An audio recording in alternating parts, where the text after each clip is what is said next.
ഒരു കാര്യം ചോദിച്ചോട്ടെ, ഈ പ്രായത്തിലും ആരെങ്കിലും ഇഷ്ടമെന്ന് പറഞ്ഞിട്ടുണ്ടോ?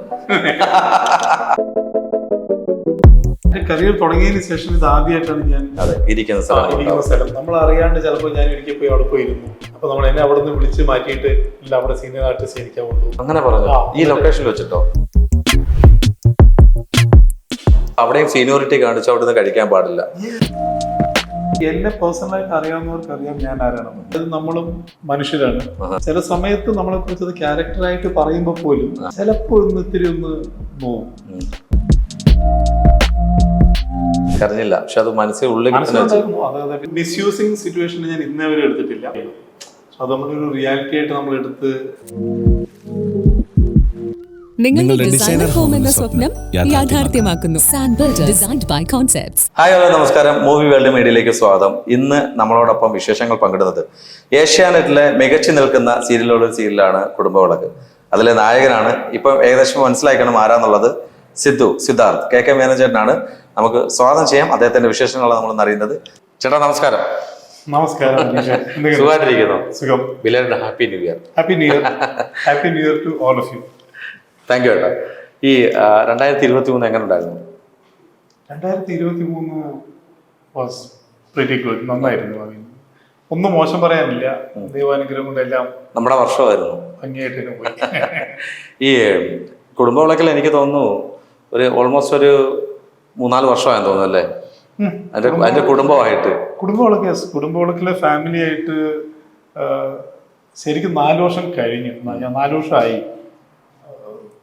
1000 എപ്പിസോഡ്. 1000 എപ്പിസോഡ് അല്ലേ? ഇപ്പൊ അതിന്റെ ഇടയ്ക്കൊരു കാര്യം പറഞ്ഞു, നിങ്ങൾക്ക് ആർക്കും ഡൗട്ട് വേണ്ട, ഇത് നമ്മുടെ സിദ്ധു തന്നെയാണ്. അദ്ദേഹത്തിന്റെ ഒരു മേക്ക് ഓവർ ആണ് ഇപ്പൊ കണ്ടോണ്ടിരിക്കുന്നത്. നമ്മള് എന്താണ് മേക്ക് ഓവർ എന്ന് പറഞ്ഞേക്കാം, എന്നിട്ട് നമുക്ക് ബാക്കിയുള്ള കാര്യം. മേക്ക് ഓവർ വേറൊന്നുമല്ല, എനിക്കൊരു ഇപ്പൊ കുടുംബവിളക്കിന്റെ ഞാൻ സീസൺ 1 പിന്നെ ഇതിലേക്ക് സീസൺ 2 ഒരു ചെറിയ ഗ്യാപ്പ് എടുത്തു. അങ്ങനെയാ? സീസൺ 2 ആയോ? സീസൺ 2 ആണ്. Season 2 second part. അപ്പം സെക്കൻഡ് പാർട്ടിൽ ഞാൻ എന്റെ സ്റ്റോറി വരാൻ കുറച്ചും കൂടി സമയമുണ്ട്. ആ സമയം കൊണ്ട് എനിക്കൊരു മൂവി ഓഫർ ഉണ്ടായിരുന്നു. അടിപൊളി. അപ്പം ആ മൂവിക്ക് വേണ്ടിയിട്ടുള്ള ഒരു ഇമേജ്. Wish language തമിഴാണ്. അപ്പം എനിക്കൊന്ന് ഓൾമോസ്റ്റ് ചേട്ടൻ 10-20ഓളം സിനിമകൾ ഇതിനിടയ്ക്ക് തന്നെ ചെയ്തു കഴിഞ്ഞു അല്ലേ? തമിഴും മലയാളമായിട്ട്. അപ്പൊ ഇതിനിടയ്ക്കൊരു കാര്യം ചോദിച്ചോട്ടെ ചേട്ടാ, നമ്മളിപ്പം ഓരോ ക്യാരക്ടർ വരുമ്പോഴും നമ്മൾ അപ്പിയറൻസ് മാറ്റുക എന്നുള്ളത് നമ്മുടെ എല്ലാ ആവശ്യമാണ് ആർട്ടിസ്റ്റുകളുടെ. അപ്പൊ ഈ ഒരു അപ്പിയറൻസ് മാറ്റുമ്പോൾ ആ സീരിയലിനെ ബേസ് ചെയ്ത് നോക്കുമ്പോൾ ഡയറക്ടർ എന്താണ് പറഞ്ഞത്? ഇപ്പം കുടുംബവിളക്കിലെ സെക്കൻഡ് പാർട്ട് വരുമ്പോൾ ഈ അപ്പിയറൻസ് ആണോ വരുന്നത്? ഞാൻ ചെയ്തിരിക്കുന്ന ഈ ഒരു ഏകദേശം ഒരു 50ഓളം പ്രോജക്റ്റ്, അതായത് movie, short films, add, serial, എല്ലാം അപ്പിയറൻസ് ആയിട്ട് ചെയ്തിരിക്കുന്ന എല്ലാം ചേർത്തിട്ട് ഏകദേശം ഒരു 50ഓളം പ്രോജക്റ്റ് ചെയ്തിട്ടുണ്ട് ദൈവാനുഗ്രഹം. അപ്പൊ എല്ലാത്തിലും എന്റെ ഫുൾ അപ്പിയറൻസ് സെയിം ആയിരുന്നു. ഞാൻ മാറ്റിയിട്ടേ ഇല്ല. ഓൾമോസ്റ്റ് അല്ല 100% സെയിം ആയിരുന്നു. ചില സിറ്റുവേഷനിൽ മാത്രം കളർ ചെയ്തിട്ടുണ്ട്. പക്ഷെ എന്നാലും ബിയർഡിന്റെ ലെങ്ത് കുറയ്ക്കുകയോ ഷേവ് ഓഫ് ചെയ്യുകയോ ചെയ്തിട്ടില്ല. ഒന്നുമില്ല. ഇത് ഞാൻ എന്റെ കരിയർ തുടങ്ങിയതിന് ശേഷം ഇത് ആദ്യമായിട്ടാണ് ഞാൻ എന്റെ അപ്പിയറൻസ് മാറ്റിയിരിക്കുന്നത്. ഈ ബിയർഡ് എടുക്കുന്ന എപ്പോഴാണോ? യെസ്. ഞാൻ ഈ പ്രാവശ്യം ടു ദി ഓഡിയൻസ് ഞാൻ ഇപ്പൊ ഈ ബിയർഡ് എടുത്തത് ഏകദേശം 10 ഇയേഴ്സിന് ശേഷമാണ്. 10 വർഷത്തിന് ശേഷം. അടിപൊളി. അതും നമ്മളെ ഒരു നല്ലൊരു കാര്യത്തിന് വേണ്ടിയിട്ടാണ്. അതിലെന്ത് ക്യാരക്ടർ ആണെന്ന് അതെങ്കിലും ഔട്ടായി. കാര്യം ഷൂട്ട് സ്റ്റാർട്ട് ചെയ്യില്ല, മനസ്സിലായി. ഷൂട്ടിന്റെ പ്രീ പ്രൊഡക്ഷൻസ് നടന്നുകൊണ്ടിരിക്കുന്നുള്ളൂ. ഞങ്ങളുടെ ടെസ്റ്റ് ഷൂട്ട് നടന്നു, ഫോട്ടോഷൂട്ട്സ് ഉണ്ടായിരുന്നു. അതിന് വേണ്ടിയിട്ടാണ്. അതിന് വേണ്ടിയിട്ട് ലീഡല്ല, പക്ഷെ ഒരു നെഗറ്റീവ് ഷെയ്ഡ് ക്യാരക്ടറാണ്. നെഗറ്റീവ് ആണല്ലേ? നെഗറ്റീവിലേക്ക് വന്നപ്പോഴാണ് എനിക്കൊരു കാര്യം ചോദിക്കാനുള്ളത്. ഇപ്പോൾ നെഗറ്റീവ് ചെയ്തിട്ടുണ്ടല്ലോ ഇതിനകത്ത്, ഇപ്പോൾ ചെയ്തുകൊണ്ടിരിക്കുന്നതിനകത്ത് നെഗറ്റീവ് ചെയ്തിട്ടുണ്ട്. അല്ലെങ്കിൽ നെഗറ്റീവ് ചെയ്യുമ്പോഴേ നമ്മൾ പുറത്തിറങ്ങുമ്പം നമ്മളെ കൂടുതലായിട്ട് പരാമർശിക്കുകയും കൂടുതലായിട്ട് ദേഷ്യപ്പെടുകയും ചെയ്യുന്ന ആൾക്കാരുണ്ട്. അത് ഞാൻ കണ്ടിട്ടുണ്ട് ലൈവായിട്ട് ഓരോരുത്തർ പറയുന്നത്. അപ്പം നമ്മളത് ക്യാരക്ടറാണെന്ന് ചിലർക്ക് മനസ്സിലാവത്തില്ല. അങ്ങനെ എന്തെങ്കിലുമൊക്കെ അനുഭവങ്ങൾ ഉണ്ടായിട്ടുണ്ടോ? അതിനൊരു ചെറിയൊരു കറക്ഷൻ. ഞാൻ എൻ്റെ കുടുംബത്തിലെ സിദ്ധാർത്ഥിന്റെ ക്യാരക്ടർ അത് നെഗറ്റീവ് ആണോ എന്ന് എനിക്കിതുവരെ തോന്നിച്ചിട്ടില്ല. ഓക്കെ, അത് എത്രമാത്രം പേര് അത് നെഗറ്റീവായിട്ട് എടുത്തു എന്ന് എനിക്കറിയില്ല. പക്ഷെ ആൾക്കാർക്ക് ദേഷ്യം ഉണ്ടായിരുന്നു ബിക്കോസ് ഓഫ് ആ ക്യാരക്ടർ ചെയ്യുന്ന കാര്യങ്ങൾ. അപ്പൊ ഞാൻ ഒരിക്കലും അതൊരു നെഗറ്റീവ് ക്യാരക്ടറോ ഒരു വില്ലൻ ക്യാരക്ടറോ ആയിട്ട് ഞാൻ കരുതിയിട്ടില്ല. പിന്നെ ഉണ്ട് സിറ്റുവേഷൻസിൽ ഭയങ്കര സങ്കടം തോന്നിച്ചിട്ടുണ്ട് പുറത്തിറങ്ങുമ്പോൾ അതായത് ചില സമയങ്ങളിൽ, അതായത് നമ്മളും മനുഷ്യരാണ്, ചില സമയത്ത് നമ്മളെ കുറിച്ച് അത് ക്യാരക്ടറായിട്ട് പറയുമ്പോൾ പോലും ചിലപ്പോൾ ഇത്തിരി ഒന്ന് നോവും. തീർച്ചയായിട്ടും ആ ക്യാരക്ടർ ബേസ് ചെയ്ത് പറയുകയാണെങ്കിലും. പക്ഷെ അത് ആ സമയത്ത് എൻ്റെ കൂടെ ഉള്ള ഒരു ഫാമിലി ആണെങ്കിലും ഫ്രണ്ട്സ് ആണെങ്കിലും പറയും, എടാ അത് നീ ചെയ്ത ക്യാരക്ടറിന്റെ ഒരു ഡെപ്ത് ആണ്, അതുകൊണ്ടായിരിക്കാം അവര് അത് സ്ട്രൈക്ക് ചെയ്യുന്നുണ്ടാണ്. അതുകൊണ്ടാണ് അത് സ്ട്രൈക്ക് ചെയ്യുന്നത്. പക്ഷെ എന്നാലും എനിക്ക് സന്തോഷമേ ഉള്ളൂ. പക്ഷെ ചില സമയങ്ങളിൽ പലപ്പോഴും മനസ്സിലേക്ക് ഒത്തിരി സങ്കടം വന്നിട്ടുണ്ട്. എന്തുകൊണ്ട് അവര് മനസ്സിലാക്കുന്നില്ല? ചേട്ടാ എന്താ അറിയാമോ, ഈ സീരിയൽ എന്ന് പറയുന്നത് എല്ലാ അമ്മമാർക്കും അല്ലെങ്കിൽ എല്ലാവർക്കും ഉള്ളിൽ തട്ടുന്നതാണ്. അവര് വിചാരിച്ചിരിക്കുന്നത് ഇത് ഒറിജിനൽ ആണെന്നാണ്, അങ്ങനെയായിരിക്കും എന്ന് പ്രതികരിക്കുന്നത്. ചില സമയങ്ങളിൽ ആൾക്കാർ നമ്മളെ കാണുമ്പോഴത്തേക്കും ഒരു ഒരു ഒരു ഒരു കളിയാക്കിയുള്ള ഒരു ചിരി, ഒരു അങ്ങനെയൊക്കെ വരുന്ന സമയത്ത് ചിലപ്പോ നമുക്കൊരു ഇത്തിരി ഒന്ന് ഫീൽ ചെയ്തിട്ടുണ്ട്. പിന്നെ ഞാൻ അതെല്ലാം നമ്മുടെ ഒരു പാർട്ട് ഓഫ് ഗെയിം എന്ന് പറയുന്നത് നമ്മുടെ ജീവിതത്തിന്റെ ഭാഗം തന്നെയാണ്. ഇപ്പൊ എന്നെ പേഴ്സണലായിട്ട് അറിയാവുന്നവർക്ക് അറിയാം ഞാൻ ആരാണ്. ഓക്കെ, അപ്പൊ നമ്മൾ ഓരോരുത്തരും ചെന്ന് നമ്മളെ ജസ്റ്റിഫൈ ചെയ്തുകൊണ്ടിരിക്കാൻ പറ്റില്ല. തീർച്ചയായിട്ടും, അതെ അതെ അതെ അതെ, പറയാൻ പറ്റത്തില്ല. Everybody has their point of view. അപ്പൊ അതുകൊണ്ട് ആ ഒരു ഡിഫറെന്റ് പീപ്പിൾസ്. അപ്പൊ ആ ഒരു കാര്യത്തിൽ ഞാൻ വിട്ടുകളഞ്ഞു. പക്ഷെ സന്തോഷമേ ഉള്ളൂ. സോ എന്നെ ക്രിട്ടിസൈസ് ചെയ്തതും എന്നെ അപ്രീഷിയേറ്റ് ചെയ്ത എല്ലാവർക്കും 1000 നന്ദി. കാരണം അവരുടെ ക്രിറ്റിസിസവും അവരുടെ അപ്രീസിയേഷനുമാണ് നമ്മളെ വളർത്തിക്കൊണ്ടുവരുന്നത്. അല്ല ചേട്ടാ, ഇന്നത്തെ ഇടയ്ക്കൊരു കാര്യം എന്ന് പറഞ്ഞാൽ, ഇപ്പൊ ചേട്ടൻ ചെയ്യുന്ന എല്ലാം ക്രിട്ടിസൈസ് ചെയ്ത് കൊള്ളാമെന്ന് പറഞ്ഞാൽ അത് ജെന്യൂൻ അല്ല. ഇടയ്ക്ക് നമുക്ക് എന്തെങ്കിലും ചെയ്യുന്നതിനകത്ത് ക്രിട്ടിസൈസ് ചെയ്താലേ നമുക്ക് ആ കരിയർ ഫ്രണ്ടിലോട്ട് കൊണ്ടുപോകാൻ പറ്റും. ക്രിട്ടിസൈസ് ചെയ്തവർക്കാണ് ഞാൻ ഫസ്റ്റ് നന്ദി പറഞ്ഞത്. അതുകൊണ്ട് രണ്ടു കൂട്ടർക്കും ഇത് മാറ്റിയപ്പം വൈഫ് എന്താ പറഞ്ഞത്, താടിയെടുത്ത് മാറ്റിയപ്പോൾ കാര്യം 10 വർഷം കൊണ്ടു നടന്നൊരു സാധനമാണ്. ഈ 10 വർഷം നമ്മുടെ എന്താ പറയുക, നമ്മുടെ ശരീരത്തിന്റെ ഭാഗമായിട്ട് കൊണ്ടു നടന്നിട്ടിരുന്നത്. അത് മാറ്റിയപ്പം ഭാര്യയ്ക്ക് വിഷമം തോന്നിയിട്ടുണ്ടോ? ഇല്ല, പുള്ളിക്കാരി ഷി വാസ് ഹാപ്പി. അതായത് എന്നെ ഒരു 10 വർഷത്തിന് മുമ്പ് കണ്ട ഫീൽഡ് അതെ അതെ കേക്ക് കിട്ടിയല്ലേ 10 വർഷം മുമ്പുള്ളത്. കാരണം എന്റെ ഫാമിലിയിൽ എന്റെ പേരൻസിനും ബ്രദറിനും എന്റെ ഫാമിലിക്കും വൈഫിനും കുട്ടികൾക്കൊക്കെ എന്നെ അതറിയാം. ഇപ്പൊ എന്നെ ഓഡിയൻസ്, ഒരു ആർട്ടിസ്റ്റ് ആയിട്ട് ഇപ്പൊ എന്നെ കാണുന്നവർക്ക് ഈ ബിയർഡഡ് കേക്ക് എന്നെ കാണുന്നുള്ളൂ. പക്ഷെ അതിനു മുമ്പ് പക്ഷെ സൂപ്പറായിരുന്നു അത് കാണാൻ. നമ്മള് ലാസ്റ്റ് ഒരു 1 month മുമ്പ് നമ്മള് കണ്ടു. അപ്പോഴേ കണ്ടപ്പോഴേ എനിക്ക് ഭയങ്കര അല്പം, ഞാൻ ആ സ്റ്റേജിൽ വെച്ച് പറയുകയും ചെയ്തു, ചേട്ടാ അത് എല്ലാവരും വളരെ അങ്ങോട്ട് അക്സെപ്റ്റ് ചെയ്ത ഒരു കാര്യം തന്നെയാണ്. അതെ അതെ അതെ, അത് അതൊക്കെ ഞാൻ പറയില്ല. ഇപ്പൊ ഇത് ഞാൻ ഈ പറഞ്ഞ പോലെ ഈ ഒരു ബിയർഡ് വെച്ച് കഴിഞ്ഞാൽ എനിക്ക് ആർട്ടിസ്റ്റ് ആകാമെന്നോ അതുകൊണ്ട് എനിക്കൊരു ഒരു സെലിബ്രിറ്റി സ്റ്റേറ്റസ്, ഒരു പ്രശസ്തി കിട്ടുമെന്നോ അറിഞ്ഞുകൊണ്ട് വെച്ചതല്ല. ജസ്റ്റ് അങ്ങനെ വെച്ചുള്ളൂ. ഞാൻ പറയുന്നില്ല, അപ്പൊ everything is God saint. So അപ്പൊ ആ ഒരു കാര്യത്തിൽ ഭയങ്കരമായിട്ട് വിശ്വസിക്കുന്നുണ്ട്. അതൊരു ഒരു നിമിത്തമായിരുന്നു. സോ ദൈവത്തിന് നന്ദി. ഈ ചേട്ടനെ കാണുമ്പോൾ എനിക്ക് നമ്മുടെ പഴയ സുന്ദരനായിട്ട് വില്ലൻ ദേവചേട്ടനെ ഓർമ്മ വരുന്നത്, സീരിയസ്ലി. അപ്പം അദ്ദേഹത്തിന്റെ ചില മാനസങ്ങൾ അത് താങ്കളുടെ ഉണ്ട്. അത് മാത്രമല്ല നല്ല സൗന്ദര്യമുണ്ട്. പക്ഷെ എങ്കിൽ പോലും സിനിമയിലെ റോൾസ് എന്തുകൊണ്ടാണ് കുറഞ്ഞത്? താങ്കൾ അത് ചോദിക്കാത്തതുകൊണ്ടാണോ, അതോ താങ്കളെ തേടി വരാത്തതുകൊണ്ടാണോ, അതോ അതിനകത്ത് ഇൻട്രസ്റ്റ് കുറച്ചുകൊണ്ടാണോ? അല്ല, എനിക്ക് സിനിമയിൽ കുറേ ഓഫേഴ്സ് ഉണ്ടായിരുന്നു ഈ 4 വർഷത്തിനിടയ്ക്ക്. സിനിമയിൽ ഓഫർ ഉണ്ടായിരുന്നു. അപ്പം എനിക്ക് എൻ്റെ മെയിൻ കോർ സബ്ജക്റ്റ് എന്ന് പറയുന്നത് കുടുംബങ്ങളൊക്കെ ആയിരുന്നു. അപ്പൊ അതിന്റെ ഡേറ്റിന്റെ ഇഷ്യൂവും അതിന്റെ പ്രശ്നങ്ങളും വരുന്നതുകൊണ്ട് എനിക്ക്, കാരണം സിനിമയ്ക്ക് ഡേറ്റ്സ് കൊടുത്തു കഴിഞ്ഞാൽ പിന്നെ ഇവിടെ എങ്ങാനും പ്രശ്നമാവും. തീർച്ചയായിട്ടും. സോ ആ ഒരു I do not create a problem. അതായത് മൂവി പീപ്പിളിനും പ്രശ്നം ഉണ്ടാകാൻ പാടില്ല, എൻ്റെ റെഗുലർ ഫുഡിനും പ്രശ്നം ഉണ്ടാകാൻ പാടില്ല. അതുകൊണ്ട് ഞാൻ ഒരു പടവും എടുത്തില്ല. ഈ കഴിഞ്ഞ 4 വർഷത്തില് ഞാൻ ചെയ്തിരിക്കുന്ന പറഞ്ഞാൽ, ഇപ്പം ലാസ്റ്റ് കുടുംബങ്ങൾക്ക് തീരാറായ സമയത്ത് ഒരു തമിഴ് പടം ചെയ്തു, പ്രഭുദേവ ചെയ്തു. അത് കഴിഞ്ഞ് ഇനി ഒരു ദിവസത്തെ കൂടി വർക്ക് ബാക്കിയുണ്ട്. അത് ഇപ്പം ഓൺ ഗോയിങ് ആണ് ഷൂട്ട് ഇപ്പോൾ ഒരു ബ്രേക്ക് ആണ്, ഇനി മാർച്ചിൽ തുടങ്ങും. അതിൽ എങ്ങനെയുള്ള ക്യാരക്ടറാണ് ഇപ്പോൾ ചെയ്തുകൊണ്ടിരിക്കുന്നത്? അതിൽ ഞാൻ ചെയ്യുന്നത് ഹീറോയിന്റെ ഫാദറായിട്ടാണ്. ഹീറോ പ്രൊഡ്യൂസറാണോ? Hero producer. അപ്പം അതിന് തന്നെ വലിയൊരു ആശംസ. നന്നായിട്ട് വരട്ടെ, സിനിമ നന്നായിട്ട് വരട്ടെ. പക്ഷെ ഞാൻ നമ്മുടെ ചേട്ടനെ കുറിച്ച് നിങ്ങൾക്കെല്ലാം അറിയുന്ന സിദ്ധുവിനെ കുറിച്ച് പറയാനാണെങ്കിൽ, കെ മേനോൻ ചേട്ടനെ കുറിച്ച് പറയുകയാണെങ്കിൽ, ഫസ്റ്റ് ടൈം ഞാൻ കാണുമ്പോൾ തന്നെ ഡൗൺ ടു എർത്ത് ആയിരുന്നു താങ്കൾ. കാര്യം ആദ്യം ഞാൻ കണ്ടപ്പം ജാടയായിരിക്കും, ഹെഡ് വെയിറ്റ് ആയിരിക്കും എന്നൊക്കെയാണ് എൻ്റെ മൈൻഡിലൊരു തോട്ട് വന്നത്. പക്ഷേ വേദിയിൽ കയറി മൈക്ക് തന്നപ്പോഴും മനസ്സിലായി താങ്കളൊരു പാവമായിട്ടുള്ളൊരു മനുഷ്യനാണെന്നുള്ളത്. പക്ഷേ ആ അപ്പിയറൻസ് എനിക്ക് വിഷമമുണ്ട്, അതിൽ എടുക്കണമെന്നായിരുന്നു എനിക്കൊരാഗ്രഹം. ഞാൻ എന്നോട് വിളിച്ചപ്പോഴേ പറഞ്ഞു, അനീഷ് എൻ്റെ അപ്പിയറൻസ് മാറ്റമുണ്ട്. ഞാൻ പറഞ്ഞു ചേട്ടാ കുഴപ്പമില്ല, എങ്കിലും ചേട്ടൻ്റെ ഒരു ഇന്റർവ്യൂ നമുക്ക് സ്റ്റാർട്ട് ചെയ്യാന്ന് പറഞ്ഞു. എൻ്റെ അപ്പിയറൻസ് മാറിയിട്ട് ഐ തിങ്ക് ഫസ്റ്റ് ഇന്റർവ്യൂ ആണ് അതല്ലേ, പബ്ലിക്കാണ്, പബ്ലിക് പേജിൽ. അത് നമ്മുടെ മൂവികളുടെ മീഡിയയ്ക്ക് തന്നെ ഇരിക്കട്ടെ, ആ ഒരു അല്ലേ ഒരു അംഗീകാരം അങ്ങനെ ഇരിക്കട്ടെ. ചേട്ടാ നമ്മുടെ ജീവിതത്തിൽ ഏറ്റവും കൂടുതൽ ഫീലിങ്സ് ഉള്ള, അതായത് നമുക്ക് ഏറ്റവും കൂടുതൽ ബുദ്ധിമുട്ടുള്ള അനുഭവിച്ചിട്ടുള്ള ദിവസങ്ങളുണ്ടായിട്ടുണ്ടോ? മീൻസ് നമ്മൾ ഈ ഒരു രംഗത്ത് വന്നതിന് ശേഷം, ഈ ഒരു സീരിയൽസിൽ വന്നതിന് ശേഷം എവിടെയെങ്കിലും ലൊക്കേഷനിലോ അല്ലെങ്കിൽ നമുക്ക് നീ പറഞ്ഞ ക്യാരക്ടർ ബേസ്ഡല്ല, പേഴ്സണലി ഇന്ന ആള് കെ മേനോൻ എന്നുള്ള ഒരാൾക്ക് അങ്ങനെ എന്തെങ്കിലുമൊക്കെ ഉണ്ടായിട്ടുണ്ടോ? ഇഷ്ടം പോലെ കുറേ രണ്ട് സംഭവങ്ങൾ പറയാം. അതായത് ഞാനത് ഒരു എന്താ പറയാ, എന്നെ കുറച്ച് കാണിക്കാൻ വേണ്ടിയിട്ട് ഞാൻ എടുത്ത് പറയാണ്ടിരിക്കുന്നതല്ല. കാരണം അതിന്റെ സിറ്റുവേഷൻ ഓരോന്ന് പറയുമ്പോഴത്തേക്ക് നമ്മൾ ചിലപ്പോൾ അറിഞ്ഞോ അറിയാതെയോ ആരെങ്കിലും ടച്ച് ചെയ്തു പോകും. അതെ അതെ അതെ. അപ്പൊ ആ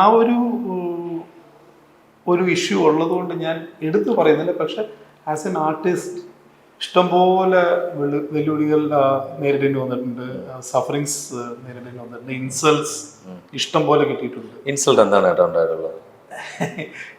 അല്ല തീർച്ചയായിട്ടും നമ്മൾ സംസാരിക്കുമ്പോൾ ചേട്ടൻ്റെ ഫേസിൽ ആ ഒരു ഇമോഷണൽ അത് വരുന്നുണ്ട്, അതെനിക്ക് കാണാൻ സാധിക്കുന്നുണ്ട് ആ കണ്ണുകളിൽ. എന്താണ് ഇൻസൾട്ടിങ് ആയിട്ടുണ്ടായിട്ടുള്ളത്?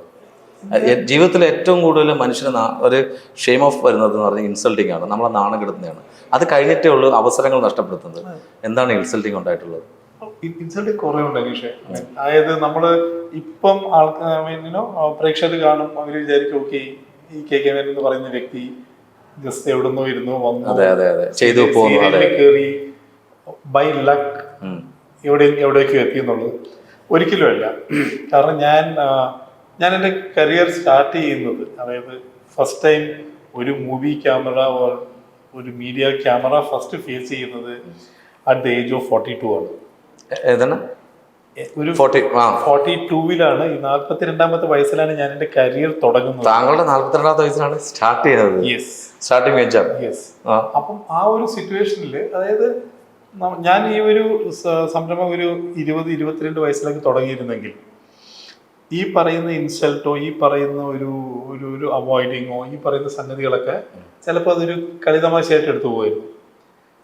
ശരിയാ, ആ സമയത്ത് കയറിയിരുന്നെങ്കിൽ തീർച്ചയായിട്ടും. ഒരു 40 കഴിയുമ്പോഴത്തേക്ക് നമുക്ക് ഒരു ഈഗോയിസം അല്ല, ഒരു കുറച്ച് മെച്യൂരിറ്റി കൂടി. അപ്പം ചില സമയങ്ങളിൽ നമ്മുടെ കാര്യം പ്രായം കുറഞ്ഞ ആൾക്കാരാണെങ്കിലും അല്ലെങ്കിൽ ആരാണെങ്കിലും ചില സമയത്ത് നമ്മളോട് കാണിക്കുമ്പോൾ നമുക്കൊരു ചെറിയൊരു ഫീലിങ്സ് ഉണ്ടാവും. ഞാൻ ചോദിച്ചോട്ടെ ഏട്ടാ, ഒന്നും വിചാരിക്കല്ലേ, ഹാർട്ട് ചെയ്യല്ലേ. അപ്പം ചേട്ടൻ എന്തെങ്കിലും ലൊക്കേഷനിൽ വെച്ചിട്ട് ഏജിന്റെ കാര്യത്തിലോ അല്ലെങ്കിൽ വേറെ ഏതെങ്കിലും 42+ എന്നുള്ള അല്ലെങ്കിൽ 40+ എന്നുള്ളതോ? ഏജിന്റെ കാര്യത്തിൽ ഒട്ടും എനിക്കിതില്ല. കാരണം അല്ലെങ്കിൽ എക്സ്പീരിയൻസിന്റെ കാര്യത്തിലായിരുന്നു. എക്സ്പീരിയൻസ് എന്ന് പറഞ്ഞാൽ ഇപ്പൊ നമ്മള് ചില ഇൻഡസ്ട്രിയിൽ നല്ലോണം സീനിയോറിറ്റി വൈസ് ട്രീറ്റ്മെന്റ്സ് ഉണ്ട്. അത് നമ്മൾ ഫുഡ് കഴിക്കാനിരിക്കുന്ന സ്ഥലങ്ങളാകാം, മനസ്സിലായില്ല. ചില സമയത്ത് സീനിയർ ആർട്ടിസ്റ്റിന് വേണ്ടി മാത്രമുള്ള ഒരു ഏരിയ ഉണ്ടാവും. അതെ അതെ അതെ അതെ, ഇരിക്കുന്ന സ്ഥലം നമ്മൾ അറിയാണ്ട് ചിലപ്പോൾ ഞാൻ ഒരിക്കൽ പോയി അവിടെ പോയിരുന്നു. അപ്പൊ നമ്മൾ എന്നെ അവിടെ നിന്ന് വിളിച്ച് മാറ്റിയിട്ട് ഇല്ല, അവിടെ സീനിയർ ആർട്ടിസ്റ്റ് ഇരിക്കാവുള്ളൂ അങ്ങനെ പറഞ്ഞു. ഈ ലൊക്കേഷനിൽ വെച്ചിട്ടോ? യെസ്, അതാ പറഞ്ഞു. നമ്മൾ കുടുംബങ്ങളൊക്കെ അല്ല, കുടുംബത്തിൽ വന്നപ്പോഴത്തേക്കും സീനിയർ എന്ന് പറയുന്നില്ല, ഐ ഹാഡ് മൈ സേ. പക്ഷെ മൂവി ലൊക്കേഷനിൽ മാറ്റിയിരുത്തില്ല ഞാൻ. അത് ഏത് ലൊക്കേഷൻ എന്ന് പറയാൻ അത് വേണ്ട പറഞ്ഞിട്ടുണ്ട്. കാരണം അത് ആർട്ടിസ്റ്റുകളായിരുന്നു എങ്കിലും ഫെമിലിയർ ആയിട്ടുള്ള ഇപ്പൊ മുന്നിൽ നിൽക്കുന്ന ആൾക്കാർ തന്നെ ആയിരിക്കും. പിന്നെ വലിയ ആൾക്കാരാണ്. അപ്പൊ അതുകൊണ്ട് നമ്മള് അവരുടെ കൂടെ ഇരുന്ന്, അതായത് സൂപ്പർ താരങ്ങളൊന്നും കൂടെ ഇല്ല അവിടെ. കാരണം അവർക്കൊക്കെ ക്യാരവണിലായിരിക്കും. നമ്മള് ആ വലിയ അതിലും നിങ്ങൾ സീനിയർ അല്ല, ജൂനിയർ ആണ്. പിന്നെ അപ്പൊ നമ്മള് ഞാൻ പറയുന്നത് ഈ ഏറ്റവും വലിയ ആർട്ടിസ്റ്റിന്റെ കൂടെ പോയി ഇരുന്നു എന്നുള്ളതല്ല ഞാൻ പറഞ്ഞത്. അവരുടെ കൂടെ നിൽക്കുന്ന ഇതാരാണ് എണീച്ച് മാറാൻ പറഞ്ഞാൽ അവിടെ സീനിയേഴ്സ് ആയിരിക്കുന്നത് എന്നുള്ളത്? കൺട്രോളർ ആണോ അല്ലെങ്കിൽ കൺട്രോളർ ആണല്ലേ? അപ്പൊ അന്നേരം ആ സമയത്ത് ചേട്ടൻ എന്താണ്, കാര്യം എല്ലാവരും മുമ്പ് വെച്ചല്ലേ ഇത് പറയുന്നത്. അപ്പൊ എന്താണ് ഫീൽ ചെയ്തത്? അത് ഒബ്വിയസ്ലി നമ്മളത് കരഞ്ഞു പോകും, ചിലപ്പോൾ വയലന്റ് ആവും. കരഞ്ഞിരുന്നെങ്കിൽ ഞാൻ അത്ര ഫീലിംഗ് വരില്ലായിരുന്നു. ആ സമയത്ത് അങ്ങോട്ട് പോയായിരുന്നു. മൈൻഡിൽ ഇപ്പോഴും കിടക്കുന്നതുകൊണ്ടാണ് ചില കാര്യങ്ങൾ. കരഞ്ഞില്ല, പക്ഷെ അത് മനസ്സിൽ ഉള്ളിൽ മനസ്സിലുണ്ടായിരുന്നു. അതെ. പിന്നെ നമ്മള് വേറെ ഒന്നിനു പോയിരുന്നല്ല, നമ്മള് ഭക്ഷണത്തിന് പോയിരുന്നാണ്, കഴിക്കാൻ പോയിരുന്നുണ്ട്. കാലത്തോട്ട് വർക്ക് ചെയ്തിട്ട് ഉച്ചയ്ക്ക് കഴിക്കാനിരിക്കുന്ന സമയത്താണ് ഇങ്ങനെ സംഭവിക്കുന്നത്. പക്ഷെ ഞാനത് സോറി എന്ന് പറഞ്ഞിട്ട് അപ്പുറത്ത് പോയി, കോമൺ ആയിട്ടുള്ള ഫീലിങ്സ് എനിക്ക് മനസ്സിലാവും. കാര്യം ഭക്ഷണം കഴിക്കാൻ ഉച്ചയ്ക്ക് അവിടെ പോയിരുന്നപ്പോൾ അവിടെയും സീനിയോറിറ്റി കാണിച്ചു, അവിടെ നിന്ന് കഴിക്കാൻ പാടില്ല. അതിനകത്ത് എന്ത് ക്യാരക്ടറാണ് ചെയ്തിരുന്നത്? ഉടനീളമുള്ള ക്യാരക്ടറായിരുന്നു? ജസ്റ്റ് ഒരു 5-6 ദിവസത്തെ വർക്ക് ഉണ്ടായിരുന്നു. എങ്കിലും ആയിക്കോട്ടെ ഏട്ടാ, കലാകാരല്ല ഏട്ടാ. കഴിക്കുന്നതിന് എന്താണ് ഏട്ടാ സീനിയോറിറ്റി ഉള്ളത്? ഞാൻ പറഞ്ഞത് this is just one of it actually. പിന്നെ ഇതുപോലെ എനിക്കങ്ങോട്ട് അതായത് എൻ്റെ ഗ്രോത്ത് പാത്ത് അങ്ങോട്ട് പറയാൻ തുടങ്ങുകയാണെങ്കിൽ ഇതൊരു ചെറിയൊരു സംഭവം ജസ്റ്റ് പറഞ്ഞുകൊണ്ടായിരുന്നു അനീഷ് ഇത്രയും ഇൻസിസ്റ്റ് ചെയ്തുകൊണ്ട്. ഇതല്ലാണ്ട് പല പല സിറ്റുവേഷനുകളിലും സഫറിങ്സ് നല്ലപോലെ കിട്ടിയിട്ടുണ്ട്. അപ്പൊ അതുകൊണ്ട് തന്നെ ഞാൻ പറയുന്നത്, ഇത് പറയുന്നതിന് ഒരു കാര്യം, ഈ ഇന്റർവ്യൂ കാണുന്നവരാരാണെങ്കിലും, ഒരു പുതിയതായിട്ട് വരുന്ന ഒരു ആർട്ടിസ്റ്റ് ആണെങ്കിലും, അപ്പൊ ഏതൊരു സിറ്റുവേഷനും നമ്മൾ ഫേസ് ചെയ്യാനായിട്ട് തയ്യാറായിരിക്കണം. എന്ത് ഇൻസൾട്ടിങ് ആണെങ്കിലും ശരി. കാരണം ഉറപ്പായിട്ടും നമുക്ക് അപ്രിസിയേഷനെക്കാളും കൂടുതൽ നെഗറ്റീവ് കമൻസോ ഇൻസൾട്ടിങ്ങോ ഇതുപോലത്തെ പ്രശ്നങ്ങളെ കൂടുതൽ വരുള്ളൂ. അപ്പൊ ആ ഒരു സിറ്റുവേഷനിൽ തളരരുത്. ചേട്ടാ, ഇടയ്ക്കൊരു കാര്യം ചോദിച്ചോട്ടെ. നമ്മൾ ഈ കലാജീവിതത്തിൽ ഏറ്റവും കൂടുതൽ പാര വെക്കുന്നത് കൂടെ ജോലി ചെയ്യുന്ന കൊളീഗ്സ് തന്നെയാണെന്ന് കേട്ടിട്ടുണ്ട്. അതായത് ലൊക്കേഷൻ ഉള്ളത് തന്നെയാണെന്ന് കേട്ടിട്ടുണ്ട്. അപ്പം ഞാൻ അഭിനയിക്കുന്നില്ല, പക്ഷെ എങ്കിൽ പോലും ഞാൻ പല ലൊക്കേഷനിൽ പോയിട്ടുള്ളതാണ്. ഞാനത് പലരും വഴി കേട്ടിട്ടുള്ളതാണ്. പണി കിട്ടിയ ആൾക്കാർ ഇപ്പോഴും എനിക്കറിയാം, വലിയ വലിയ ആർട്ടിസ്റ്റുകളെ അറിയാം. അങ്ങനെ അതിനോട് എന്താ ചേട്ടൻ പറയാനുള്ള കാര്യം? അങ്ങനെ എന്തെങ്കിലും ഒരു അനുഭവം ഉണ്ടായിട്ടുണ്ടോ? എനിക്ക് കൊളീഗ്സ് അല്ലെങ്കിൽ എൻ്റെ കൂടെ വർക്ക് ചെയ്തിരുന്ന ആർട്ടിസ്റ്റിൻ്റെ അടുത്തുനിന്ന് എനിക്ക് പ്രശ്നങ്ങളൊന്നും ഉണ്ടായിട്ടില്ല. ബിക്കോസ് കാരണം മേ ബി ഞാൻ അവരുമായിട്ടൊരു നല്ലൊരു സൗഹൃദത്തിലായതുകൊണ്ടായിരിക്കാം നമ്മൾ ആരോടും അങ്ങോട്ട് ഒരു പാര പണിയാനോ ഒരു പ്രശ്നം ഉണ്ടാക്കാനോ പോയിട്ടില്ല. അപ്പൊ അതുകൊണ്ട് may be you also give back. What we give we get. തീർച്ചയായിട്ടും ആ ഒരു സിറ്റുവേഷനിൽ ഞാൻ എല്ലാവരോടും നമ്മൾ എന്താണോ കൊടുക്കുന്നത് തിരിച്ചതുപോലെ നമുക്ക് കിട്ടുള്ളൂ. ആ ഒരു ഇതിൽ ഞാൻ കോൺഫിഡന്റ് ആയിട്ടാണ് ഇരിക്കുന്നത്. അല്ലെ ചേട്ടനെ ഞാൻ ഉദ്ദേശിക്കുന്നത് ഇതൊരു ഇൻസൾട്ടിംഗ് ആയിട്ട് ഞാൻ എടുക്കേണ്ട കാര്യമില്ല ശരിക്കും പറഞ്ഞു കഴിഞ്ഞാലും.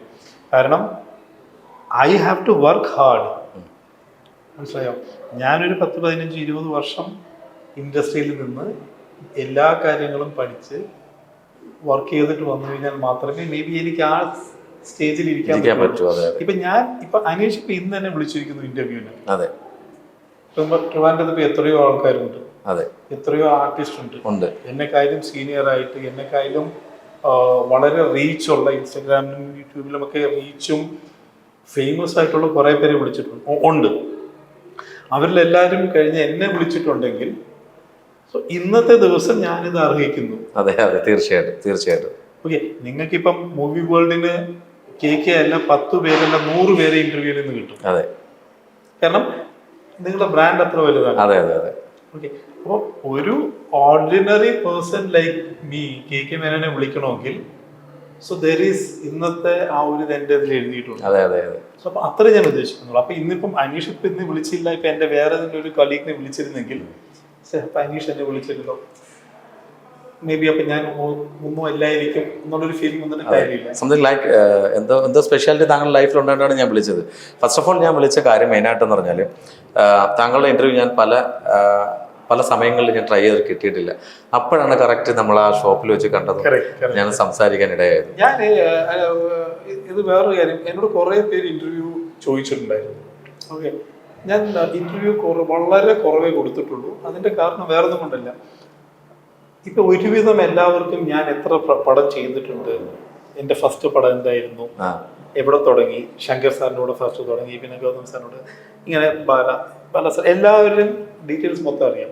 പിന്നെ ഈ കഴിഞ്ഞ 4 years ആയിട്ട് ഇറ്റ് ഈസ് ഓൾവേസ് കുടുംബവിളക്കിന്റെ ഫാമിലി. അവിടെ പുതിയതായിട്ട് എനിക്കൊന്നും പറയാനില്ല.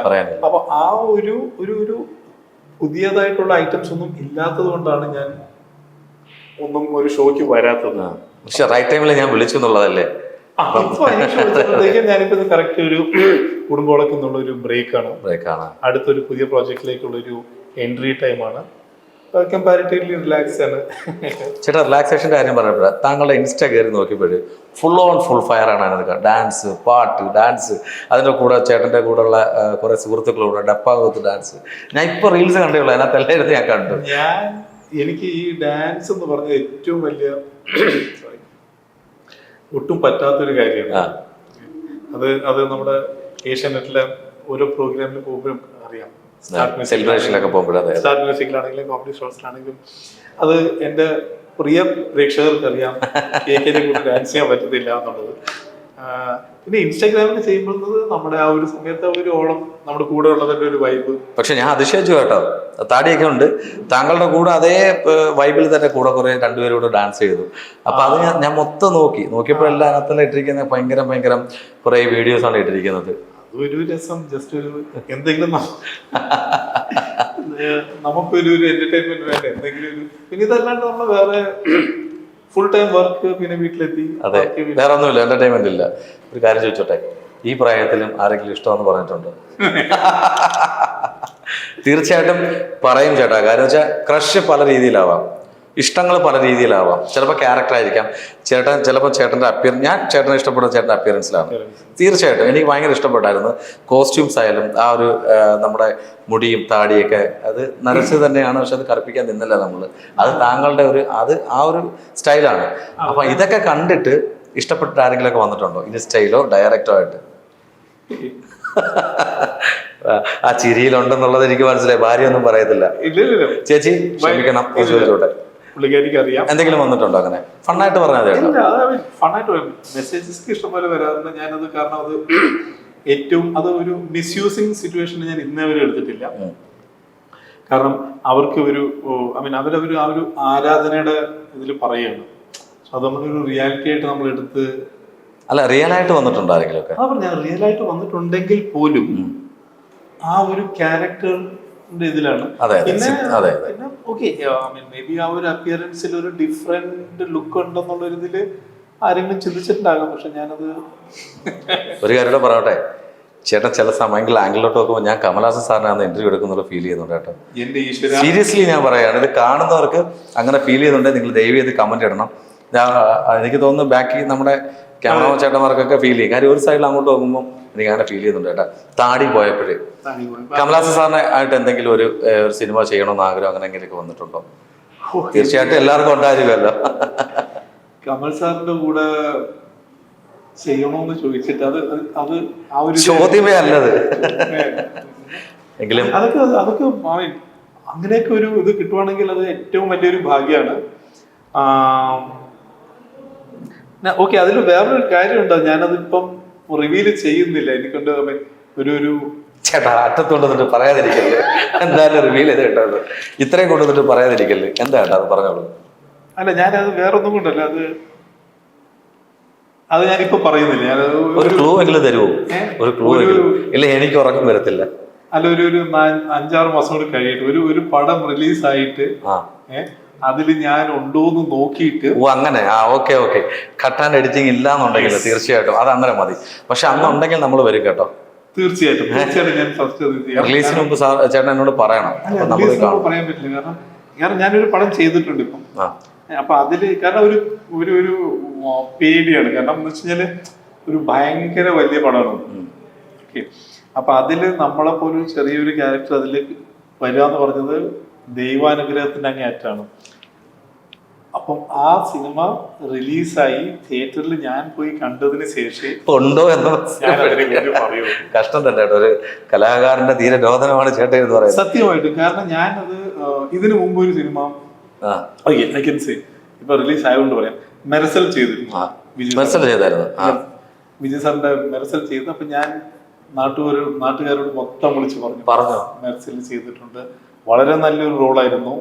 ഏകദേശം 9 ദിവസത്തെ ഷൂട്ട് ഉണ്ടായിരുന്നു. 8-9 ദിവസത്തെ ഷൂട്ട് ഉണ്ടായിരുന്നു. വളരെ ഇമ്പോർട്ടൻ്റ് ആയ ഒരു ക്യാരക്ടറായിരുന്നു. ഫുൾ കോമ്പിനേഷൻ എസ് ജെ സൂര്യയുടെ കൂടിയായിരുന്നു. വിജയ് സാറിട്ടില്ലായിരുന്നു. അപ്പം എന്നാലും വിജയന്റെ പടം എന്നുള്ള ഒരു കോൺഫിഡൻസ് തീർച്ചയായിട്ടും അപ്പൊ ഞാൻ എല്ലാവരോടും പറഞ്ഞു, നാട് മൊത്തം അറിഞ്ഞു. റിലീസായപ്പോഴത്തേക്കും നോക്കുമ്പോ എന്റെ സീൻസ് ഇല്ല. ഫുൾ ഈ 9 ഫുൾ ആൻഡ് ഫുൾ കട്ട്. 9 ദിവസം പറയുമ്പോൾ അത്രയും നല്ല റോളല്ലേ അതേ ഞാൻ പറഞ്ഞു. ഞാൻ നല്ലൊരു ഇമ്പോർട്ടന്റ് ക്യാരക്ടർ ആയിരുന്നു ശരിക്കും പറഞ്ഞ ആ ഒരു മെഡിക്കൽ റിലേറ്റഡ് ആയിരുന്നല്ലോ, അതിലെ ഒരു വളരെ ഇമ്പോർട്ടന്റ് ആയ ഒരു ക്യാരക്ടർ ആയിരുന്നു. പക്ഷെ അൺഫോർച്ചുനേറ്റ്ലി പഴയ കഥ പറയുന്നിടത്താണ് പുതിയതിലേക്ക് വരുന്ന സമയത്തായിരുന്നു അത് പുതിയതിലേക്ക് പുതിയ പോർഷൻ. അപ്പൊ അതിനകത്ത് 9 ദിവസം ഉള്ളത് നമ്മൾ എല്ലാവരോടും പറയുകയും ചെയ്തു. ഞാനിപ്പോ ജസ്റ്റ് ഒരു ദിവസം വർക്ക് ചെയ്തു, 2 ദിവസം വർക്ക് ചെയ്തു, ഒരു ഷോട്ടേ ഉണ്ടായിരുന്നുള്ളെങ്കിൽ, ഒരു സീനേ ഉണ്ടായിരുന്നുള്ളെങ്കിൽ ഞാനത് പറയില്ലായിരുന്നു. പക്ഷെ 9 ദിവസം ഫീൽ ചെയ്യില്ലായിരുന്നു. ചേട്ടാ അപ്പൊ തിയേറ്ററിൽ പോയിട്ട് നമ്മൾ നോക്കിയപ്പോ അതില്ല, ഹൗ ഡു ഫീൽ? ഭയങ്കര സങ്കടമായിരുന്നു, ഭയങ്കരമായിട്ട് ഫീൽ ചെയ്തു.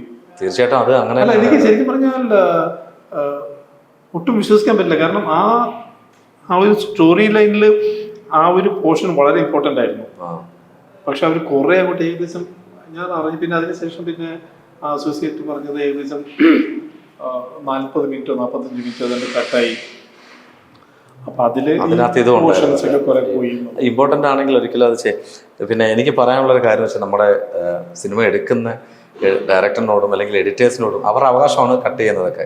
പക്ഷേ ഒരു അഭിനയിക്കുന്ന ആൾ വരുമ്പോൾ അവരുടെ വേദന എന്താന്നുള്ളത് നമ്മൾ മനസ്സിലാക്കണം. കട്ട് ചെയ്യാൻ നമ്മൾ പറഞ്ഞിട്ട് കാര്യമില്ല. കാരണം ആ ഒരു സ്റ്റോറിയുടെ ഒരു വെയിറ്റ്, പിന്നെ അതിന്റെ അവർക്ക് കുറെ കാൽക്കുലേഷൻസ് ഉണ്ടല്ലോ.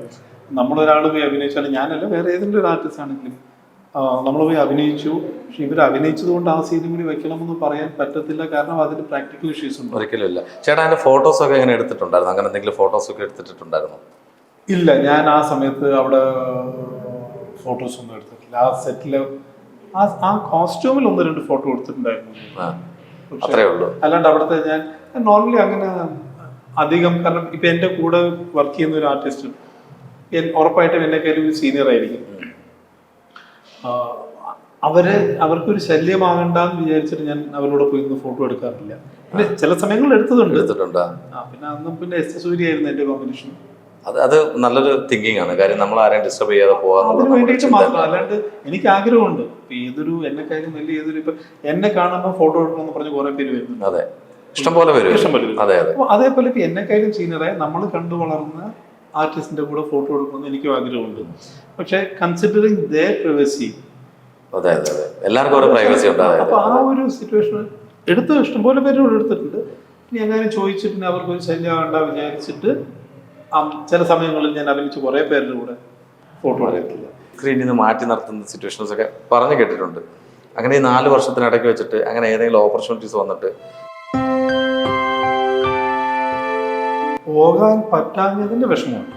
അതാ ചോദിച്ചത്. കാരണം ഞാൻ മിസ് ചെയ്ത പടം എന്ന് പറഞ്ഞാൽ വലിയ സിനിമകളായിരുന്നു. എല്ലാവരും ഉണ്ടാവും. സീരിയൽ എന്ന് പറഞ്ഞു കഴിഞ്ഞാല് നമ്മൾ കാണുന്ന സംഗതിയല്ല. അതെ എന്ന് പറഞ്ഞായിരുന്നു. അതുപോലെ നമ്മളെ ഒത്തിരി പേര് നമ്മൾ അവഗണന തന്നിട്ടുണ്ടെന്ന് പറഞ്ഞു. നാണം കെടുത്തലും അവഗണന രണ്ടും രണ്ടാണ്. നമ്മൾ ഫോട്ടോഗ്രാഫ് കൊടുത്തിട്ട് വരും, എന്തെങ്കിലും ഉണ്ടെങ്കിൽ പറയാം ഒന്ന് പറഞ്ഞു വിടും. നമ്മൾ ഈ ലൊക്കേഷൻ എന്തെങ്കിലുമൊക്കെ അധികപ്പറ്റി കാണിച്ചു കഴിഞ്ഞാൽ ആ ക്യാരക്ടർ പിറ്റേന്ന് ഈ എഴുതുന്ന ആള്, തിരക്കഥ അല്ലെങ്കിൽ കഥ എഴുതുന്ന ആള് അപ്പോഴേ കൊല്ലുമെന്ന് കേട്ടിട്ടുണ്ട്. പറഞ്ഞെങ്കിലും കേട്ടിട്ടുണ്ടല്ലോ. അപ്പൊ ഇങ്ങനൊരു സിറ്റുവേഷൻ ഉണ്ടായി, ഇതുകൊണ്ട് മാത്രം റൈറ്റർ